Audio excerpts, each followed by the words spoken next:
si le parece, hacemos un pequeño stop y vamos a entrar en un tema que es interesante. La tenemos a Cintia Castro del otro lado y vamos a hablar un poco de la generación Z, de, bueno, una serie, y los delitos de corrupción y todo eso. ¿Qué tal, Cintia? ¿Cómo estás? Miguel Sorraquín te saluda. ¿Qué tal? Buenas tardes. Muy buenas tardes. Este mundo moderno que parecería que todo es tan fácil y todo se puede ordenar tanto, empieza a haber mecánicas de corrupción, ¿no? Incluso ahora, incluso el gobierno está tomando medidas, está cerrando ciertas oficinas, la está reemplazando por otras, parece que todo se define. ¿Cómo nos podías dar una foto de esta situación que está pasando? Bueno, teóricamente este gobierno se estaría caracterizando por transparentar los institutos, los organismos y toda área dependiente del Ejecutivo, y especialmente aquellas que toman decisiones de cara a la sociedad. Sin embargo, algunas cuestiones no son claras. A pesar de ello, se han manifestado situaciones a la vista de todos que hubiera sido importante de que el gobierno actúe y tome particular decisión en apartar funcionarios, como por ejemplo cuando vimos la doctora que estuvo en representación del área de capital humano, del Ministerio de Capital Humano, con respecto a la cuestión de alimentos. Uh-huh. Bueno, existió en esa conducta violación, al menos en la ley de ética pública. Ahí se alejaron algunos funcionarios que eran las líneas intermedias, ¿verdad? Se alejan, sin embargo, el hecho de que se hayan alejado o los hayan sacado no implica que se haya limpiado, porque automáticamente lo que tiene que hacer el gobierno frente a maniobras que no son transparentes es realizar las denuncias que corresponden. Entonces, cuando uno ve estas cuestiones que tratan de simular cierta transparencia para poder separarse de lo que han sido el resto de los gobiernos, dejan soslayar ciertas cuestiones que tienen que ver o implican la ley de ética pública, donde raya la violación a la ley y las exigencias que impone la Constitución al momento de gobernar. Tengamos en cuenta que la corrupción no son solamente delitos. Cuando la Constitución en el artículo 36 exige de alguna forma en la órbita de poder eliminar o de poder controlar las conductas corruptas, le exige al Congreso Nacional desarrollar una ley para que posteriormente se promulgue en relación a la ética pública. Entonces, ¿qué es lo que de alguna forma está diciendo la Constitución? Las conductas éticas procuran la transparencia de los gobiernos y del ejercicio de la función, y así se evita o se contrarresta actos corruptos. Hola, Rodolfo Estela te habla. ¿Cómo andás? Mira, ¿Qué tal, Rodolfo? El problema de la corrupción en la Argentina, no conozco ni voy a hablar de otros países, hablo de la Argentina, es que está metido mucho en la cultura. Por ejemplo, voy a una boletería de teatro, no hay entradas, cuesta, supongamos, 400 pesos, quiero 2 y paso un billete de 1.000. El boletero en general, no digo todos, pero en general dice, a ver, un minuto, mire qué casualidad, acá tengo 2 en la fila 8, te da las 2 entradas, recibes los 1.000 pesos y yo me voy contento. No siento la menor pena ética, ni me siento que soy un corrupto, ni nada, porque no sé, pareciera que es parte de la cultura. O voy al fútbol y veo que la entrada cuesta 500 pesos, viene un señor y me dice, mire, yo tengo esta entrada, le va a costar 2.500. Ah, bueno, fenómeno, listo. Y sé que está mal porque no está permitida la reventa y de esa manera. Es decir, hay un montón de hechos. No hablo de cuando en la ruta nos paran por máxima velocidad. No. Hablo de cosas más simples que pareciera, y vos tenés toda la razón del mundo, es una cuestión ética. Para que haya un hecho de corrupción se necesitan dos personas. Una, si vamos a hablar del gobierno, y otra, el beneficiado con ese acto de corrupción que va a cometer el funcionario. Nosotros tenemos el caso famoso de los cuadernos, donde hubo empresarios que confesaron que pagaron una coima por hacer trabajo. Esa empresa, seguro que si le preguntás, dice, pero si no hago eso, no tengo posibilidad de tener trabajo. Alguien le va a pagar y va a hacer el trabajo, o la licitación la va a ganar alguien, y yo me quedo con mi empresa sin trabajo. Es muy grave la cosa, me parece, ¿no? Sí, es así como usted dice, porque, a ver, frente a la corrupción, lo más importante es la permisividad social como flagelo que sostiene todas las conductas y en distintos ámbitos. El peor justamente es el del Estado porque nos afecta a todos, porque como conducta política, como modelo de poder que se ha gestionado durante tantos años y que debo decir, no creo que la corrupción se puede mermar, pero no va a dejar de existir. Al menos durante los últimos tiempos ha sido un auténtico peligro al Estado de Derecho. Pero también debo decir y hacer hincapié en la irresponsabilidad que le cabe al Poder Judicial.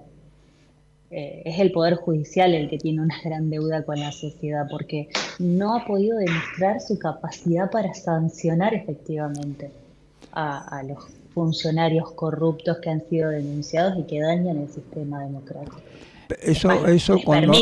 Eso cuando son denunciados, pero el Poder Judicial puede actuar de por sí si no recibe una denuncia, puede... Claro, mire, justamente la ley de ética pública les exige a todo funcionario en ejercicio de sus funciones que toma conocimiento de algún delito, denunciarlo. En el caso de que no lo hicieran, ellos también incurren en un delito que es el de incumplimiento de los deberes del funcionario público.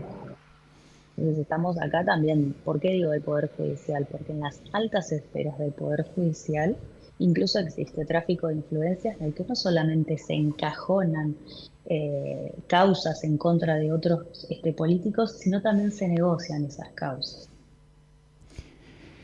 ¿Vos dirías que tenés alguna esperanza con estas modificaciones que se están creando, estas modificaciones, la apertura por estos tipos de áreas que, bueno, son muy cibernéticas, por ponerle un denominador común a todas, o realmente es mover un poco para que sea todo lo mismo?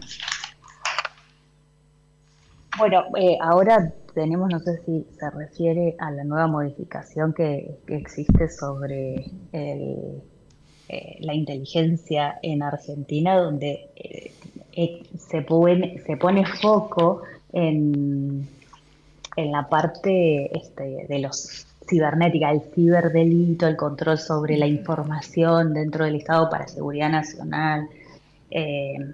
Quizás usted estará mencionando a eso, porque en realidad justamente la Secretaría de Inteligencia es donde se analizarán cuestiones de información sensible. Pero debo decir a esto que ustedes indican con respecto a si tengo un poco de fe, vendríamos a decir, sobre las modificaciones del gobierno. Yo le digo que la fe la tengo puesta en el ejercicio del derecho. Con respecto a esto existe imprescriptibilidad. y no puedo decirle, quizás mañana le puedo llegar, con el diario del lunes puedo llegar a dar una información más certera, pero sí tengo fe en el derecho y en el buen ejercicio de la justicia o del sistema. Entonces ahí tenemos que hacer foco e hincapié, porque es desde ahí donde vamos a entender que comienza a sanearse no solamente la sociedad, sino también los poderes en un buen ejercicio del sistema judicial.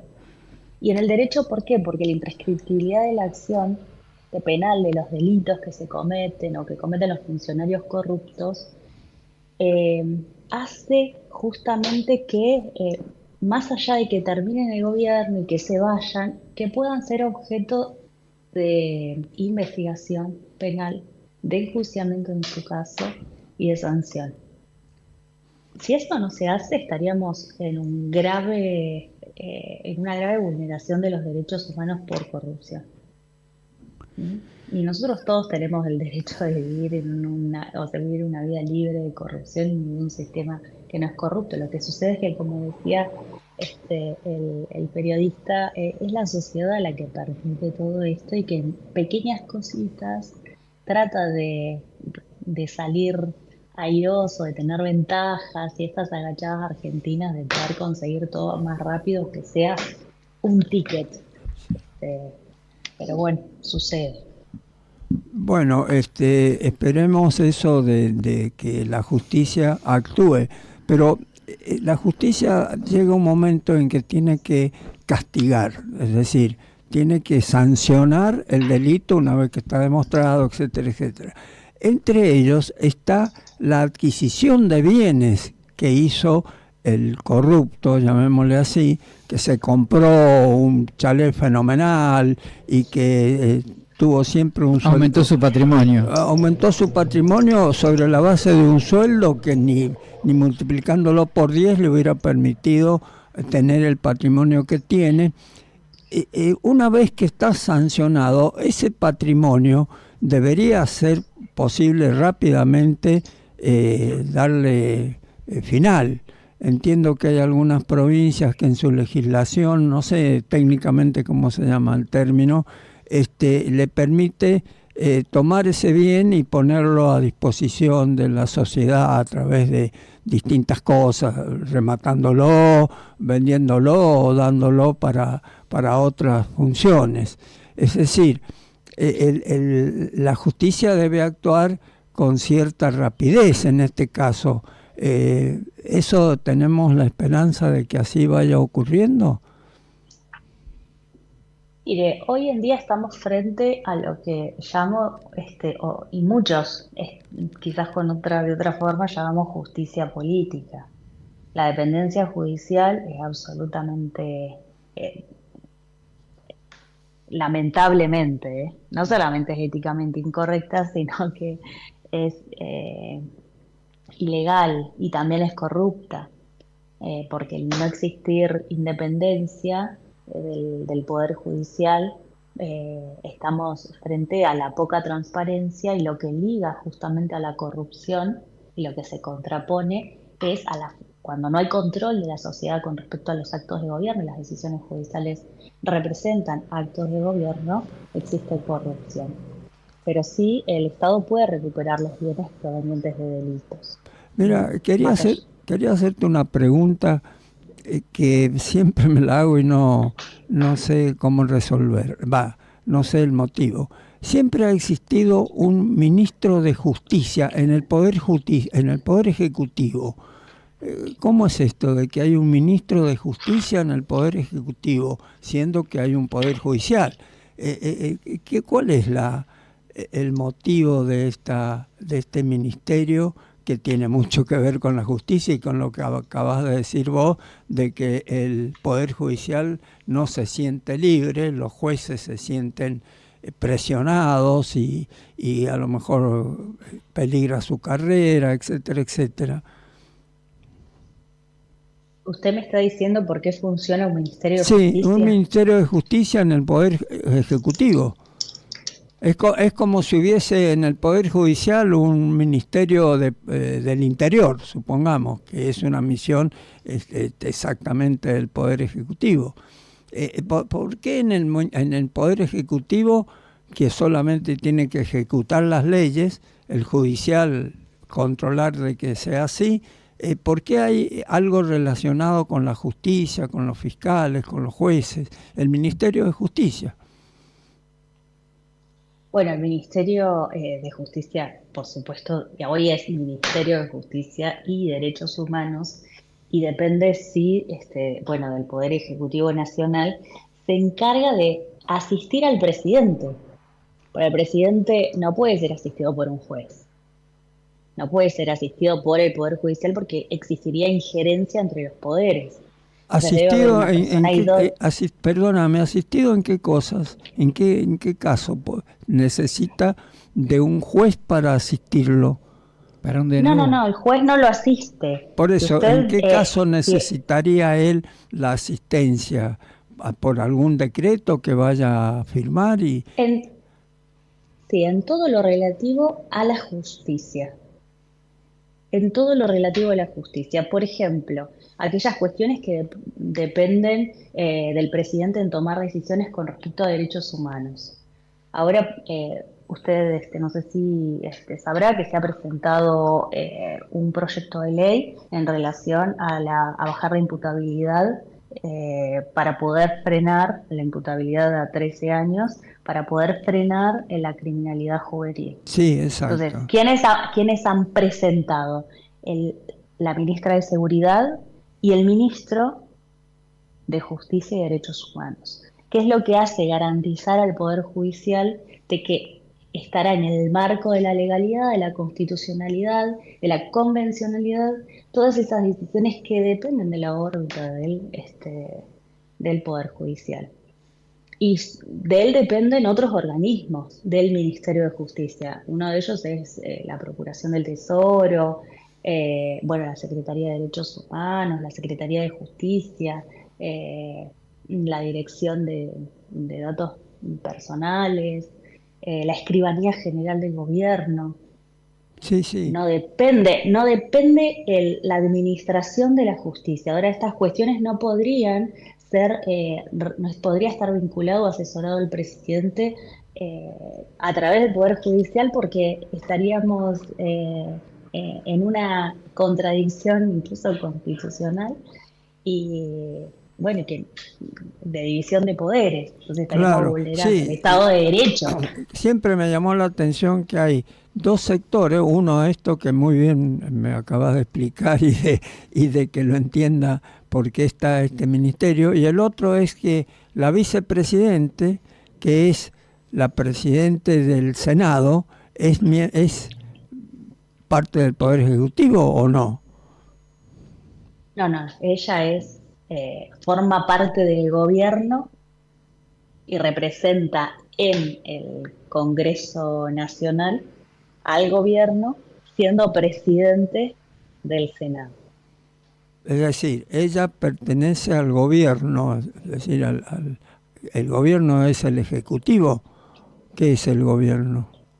El gobierno es el que nosotros hemos elegido a través de, que no significa que yo lo haya votado, pero que nosotros hemos elegido, y es el ejercicio democrático a través del voto, elegimos este gobierno. Está bien. Este gobierno se organiza de las personas que hemos votado, en cabeza de ellos, el presidente Milei y la vicepresidenta.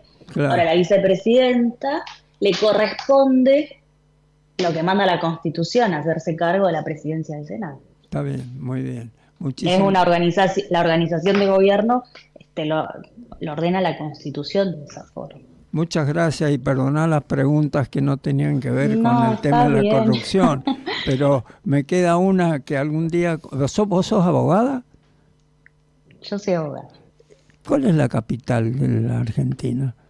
Porque en la Constitución dice que será la que sea elegida, además. En este momento, la ciudad autónoma de Buenos Aires no es la capital de la Argentina. ¿Cuál es la capital de la Argentina a la ciudad de Buenos Aires. ¿Cómo es esto jurídicamente? Bueno, a través de... La verdad que me está haciendo Disculpame. hacer un ejercicio de memoria, pero te puedo indicar que a través de la Convencional Constituyente del 94, que es lo que recuerdo, a eso me refiero. y si no me pueden corregir, se adquirió el estatus de Distrito Federal, ¿no? En el territorio. Y la capital federal, desde fines del 1800, es... o sea, de la Ciudad Autónoma de Buenos Aires, ¿no? ¿Qué pasa si nuestro presidente, quien sea, no estoy hablando del actual, podría ser cualquiera, es mendocino, vaya a la plaza, sale de la reja de la plaza y dice, che, esta cosita acá no me gusta, sáquenla, lo sacan a patada porque eso viene los de la Ciudad de Buenos Aires y dice, usted acá no manda. ¿Ustedes dónde están en este momento? Nosotros estamos en La Recoleta. Nosotros somos chetos. Zona de retiro, estamos en retiro, sí. Ten en cuenta que somos chetos, así que estamos acá en una No, radio pero usted es mendocino. Mendocino, señor. Mendocino pura cepa. Bueno, Cintia, te agradecemos muchísimo el contacto. No, pero le respondo al periodista, no puede nadie hacer lo que usted está hipotéticamente planteando, porque hay un procedimiento constitucional con respecto a eso, y justamente lo que debe ejercer todo gobierno, ante todo, es gobernar basado en el respeto a la Constitución. Bueno, muchísimas gracias, Cintia, fue un placer tenerte acá. No, por favor, gracias a ustedes. Perdona las preguntas, Cintia. No me pida disculpas ni nada, está todo bien. Bueno, hablamos con Cintia Castro, abogada, experta en delitos de corrupción.